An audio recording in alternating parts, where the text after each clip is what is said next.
समय था। आसमान में अनगिनत सितारे चमक रहे थे, लेकिन एक सितारा बाकी सबसे अलग था। वो कभी नीला, कभी लाल और कभी काला हो जाता था।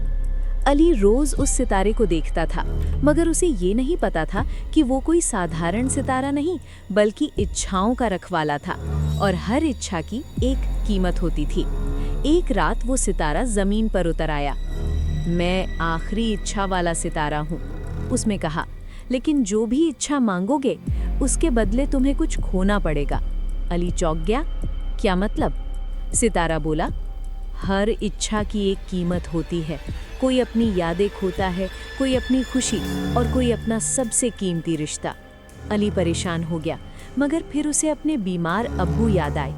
कुछ देर सोचने के बाद उसने कहा, मैं चाहता हूँ मेरे अब्बू ठीक हो जाएं। सितारा कुछ पल के लिए खामोश हो गया, फिर बोला, तुम्हारी इच्छा पूरी होगी, मगर तुम अपनी सबसे प्यारी चीज़ खो दोगे।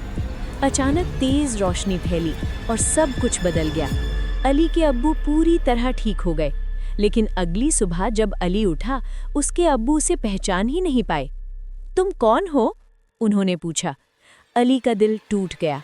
उसे समझ आ गया कि उसने अपने अब्बू को तो वापस पा लिया, मगर उनकी यादों में से खुद को खो दिया। रात को अली फिर छत पर गया और आसमान की तरफ देखकर बोला, काश मैंने वो इच्छा ना मांगी होती। अचानक वही सितारा फिर से दिखाई दिया, लेकिन इस बार उसकी रोशनी धीमी थी। एक आखिरी मौका है, सितारे ने कहा। तुम अपनी इच्छा वापस ले सकते हो, लेकिन फिर सब कुछ पहले जैसा हो जाएगा। अली की आंखों में आंसू आ गए। अब उसे फैसला करना था, अपने अब्बू की जिंदगी या उनकी मोहब्बत।